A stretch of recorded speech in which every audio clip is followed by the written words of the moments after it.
আমি এখন মাননীয় সংসদ সদস্য মাওলানা দেলোয়ার হোসেন সাইদি সাহেবকে বক্তব্য রাখার জন্য অনুরোধ জানাচ্ছি।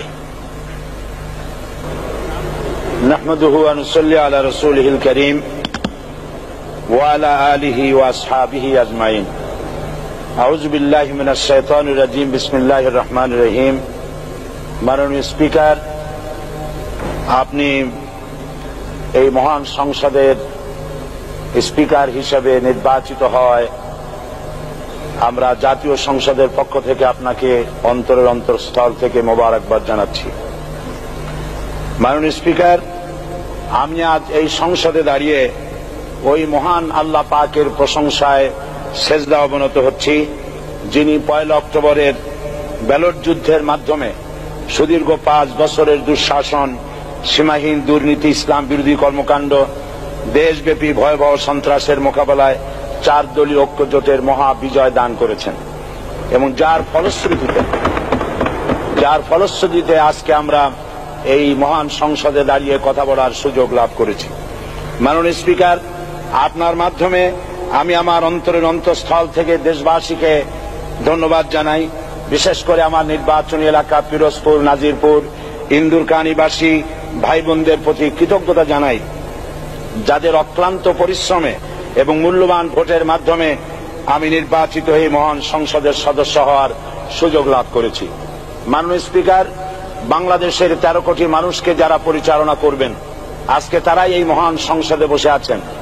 আমি আপনার মাধ্যমে তাদের উদ্দেশ্যে কিছু কথা বলতে চাই। জবাবদিহিমূলক সরকার, কল্যাণমূলক সরকার ও সুস্থ প্রশাসন, এই বাক্যগুলি আমরা প্রায় শুনে থাকি।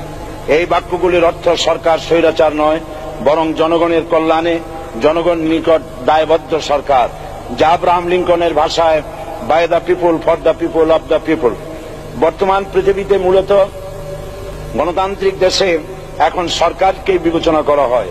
এরূপ সরকারের জনগণের সার্বভৌম ক্ষমতার উৎস হিসেবে বিবেচনা করা হয়, অর্থাৎ সংখ্যাগরিষ্ঠ প্রতিনিধিদের প্রণীত আইনই হল আইন এবং নির্বাচিত হবার পর সরকার হয়ে পড়েন সমগ্র জনগণের, আর বিরোধী দল হয় ছায়া সরকার। মাননীয় স্পিকার, সরকারকে সঠিক পথে পরিচালনার জন্য বিরোধী দলকে অপরিহার্য বিবেচনা করা হয়। বর্তমান গণতান্ত্রিক চেতনা বেশি পুরনো নয়, মানুষ মূলত রাজতান্ত্রিক স্বৈর শাসনের সাথেই বেশি পরিচিত।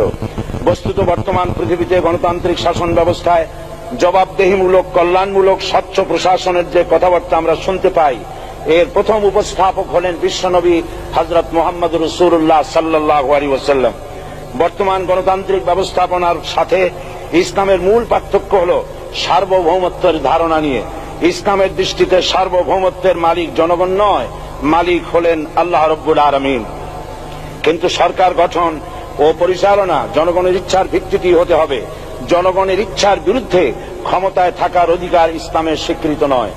মাননীয় স্পিকার, সাধারণত লক্ষ্য করা যায় সরকার, সরকারি কর্মকর্তা ও কর্মচারী বৃন্দ জনগণের উপর নানাভাবে জুলুম, নির্যাতন বা শোষণ করে থাকে। জনগণের খাদেম না হয়ে তারা হয়ে পড়েন জনগণের প্রভু। তারা জনগণের সম্পদকে তসরুফ করে। এই অবস্থা থেকে মুক্ত করার জন্য রাসূল করিম সাল্লাল্লাহু আলাইহি ওয়াসাল্লাম সরকারি কর্মকর্তা ও কর্মচারীদের মধ্যে তীব্র দায়িত্ব অনুভূতি জাগ্রত করে তিনি বলেন, ঘুষ দাতা ও গৃহীতা উভয় জাহান্নামী। নবী করিম সাল্লাল্লাহু আলাইহি ওয়াসাল্লাম আরো বলেছেন, আমরা যদি কাউকে কোনো রাষ্ট্রীয় দায়িত্ব প্রদান করি তখন সেই ব্যক্তি তার ব্যক্তিগত কাজ যতটা নিষ্ঠা ও আন্তরিকতার সাথে পালন করে, রাষ্ট্রীয় দায়িত্ব যদি সেভাবে পালন না করে তবে কিয়ামতের দিন তাকে উল্টো করে জাহান্নামে নিক্ষেপ করা হবে। রাষ্ট্রীয় সম্পদ তসরুফের ব্যাপারে কঠোর হুঁশিয়ারি উচ্চারণ করে বিশ্বনবী মুহাম্মদ রাসূলুল্লাহ সাল্লাল্লাহু আলাইহি ওয়াসাল্লাম বলেছেন, রাষ্ট্রীয় দায়িত্ব পালনকারী কেউ যদি 1 টুকরা সুতা বা তার চেয়েও ক্ষুদ্র কোনো জিনিস খেয়ানত করে তবে কিয়ামতের দিন খেয়ানতের বোঝা মাথায় করে তাকে উঠতে হবে। মাননীয় স্পিকার, আল্লাহ রসুল যে সরকার ব্যবস্থা প্রতিষ্ঠা করেছিলেন তা সত্যিকার অর্থে ছিল জনকল্যাণমূলক সরকার। তার সরকারে দায়িত্ব পালনকারী ব্যক্তিবর্গের মধ্যে চরম দায়িত্ব অনুভূতি জাগ্রত করে দেওয়া হয়েছিল। এটা সম্ভব হয়েছিল কেবলমাত্র আখিরাতের তীব্র বিশ্বাস ও মহান আল্লাহর দরবারে জবাবদিহিতার অনুভূতির মাধ্যমে। মানুষের নিকট জবাবদিহিতা পাশ কাটিয়ে যাওয়া যায়, কিন্তু আল্লাহর নিকট জবাবদিহিতা পাশ কাটানোর কোনো সুযোগ নেই। মাননীয় স্পিকার, নবী করিম সাল্লাল্লাহু আলাইহি সাল্লামের সরকার ব্যবস্থাপনায় সবাই যেমন আইনের দৃষ্টিতে সমান অধিকার ভোগ করেছে, ঠিক তেমনি ভাবে রাষ্ট্রের নাগরিক হিসাবে সবারই মৌলিক চাহিদাসমূহ পূরণ হয়েছে।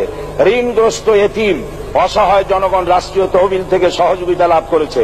মূলত এটা জনকল্যাণমূলক সরকারের ধারণা বিশ্ববাসী তখনই প্রথম অবলোকন করে। মাননীয় স্পিকার, নবী করিম সাল্লাল্লাহু আলাইহি সাল্লাম সরকারি কর্মকর্তাদের বিরুদ্ধে কোনো অভিযোগ পেলে তখনই ব্যবস্থা গ্রহণ করতেন। আইনের চোখে সবাই সমান এবং এ কারণেই শাসকদের আত্মীয় স্বজন কারো পক্ষে সম্ভব ছিল না জনগণের উপরে জুলুম করা। খলিফা ওমর রাদিয়াল্লাহু তাআলা আনহুর এক ছেলে অপরাধী প্রমাণিত হলে সে দণ্ডভোগ থেকে রেহাই পায়নি, এমনকি এতে তার মৃত্যুদণ্ড হয়েছিল।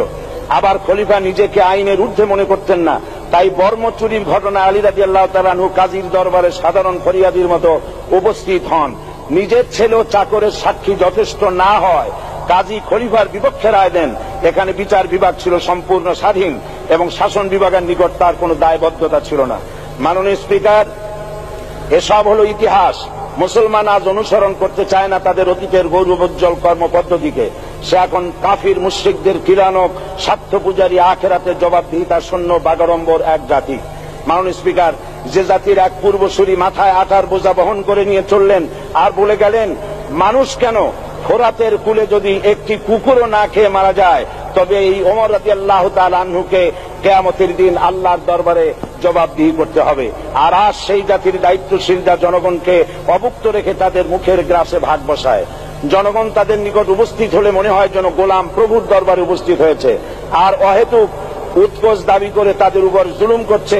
আর আল্লাহ পাক জালিমকে কখনোই পছন্দ করেন না।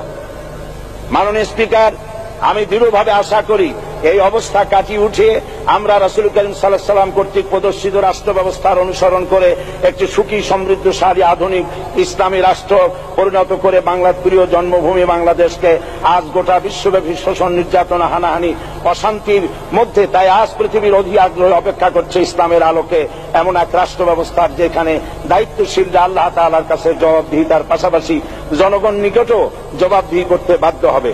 মাননীয় স্পিকার, অনেক ত্যাগ ও তিতিক্ষার রক্তের বিনিময়ে গড়ে উঠেছে আমাদের গণতান্ত্রিক প্রতিষ্ঠান এই জাতীয় সংসদ। এই সংসদের সম্মান রক্ষা করার দায়িত্ব আমাদের সবার। গণতান্ত্রিক চর্চা, গণতন্ত্র প্রতিষ্ঠার স্বার্থে আমি আজ প্রধান বিরোধী দল আওয়ামী লীগকে সকল হিংসা, বিদ্বেষ ও পরাজয়ের গ্লানি ভুলে গিয়ে সংসদে যোগদানের উদাত্ত আহ্বান জানাচ্ছি। পরিশেষে আমি আপনার মতো সর্বজন শ্রদ্ধ একজন মার্জিত ও সুশিক্ষিত ব্যক্তিকে এই মহান সংসদের স্পিকার হিসাবে লাভ করে আমরা আনন্দিত হয়েছি। আমাদের সংবিধানের সংরক্ষণ, সমর্থন ও নিরাপত্তা বিধান এবং আপনার অভিভাবক সুলভ নিরপেক্ষ আচরণ ও সংসদকে ধন্য করবে বলে আমরা বিশ্বাস করি। আপনাকে ধন্যবাদ। আসসালামু আলাইকুম ওয়া রাহমাতুল্লাহ। মাননীয় সদস্য মাওলানা দেলোয়ার হোসেন সাঈদী সাহেবকে আপনার তথ্যপূর্ণ ইসলামিক মূল্যবোধ সহ মূল্যবান বক্তব্যের জন্য ধন্যবাদ।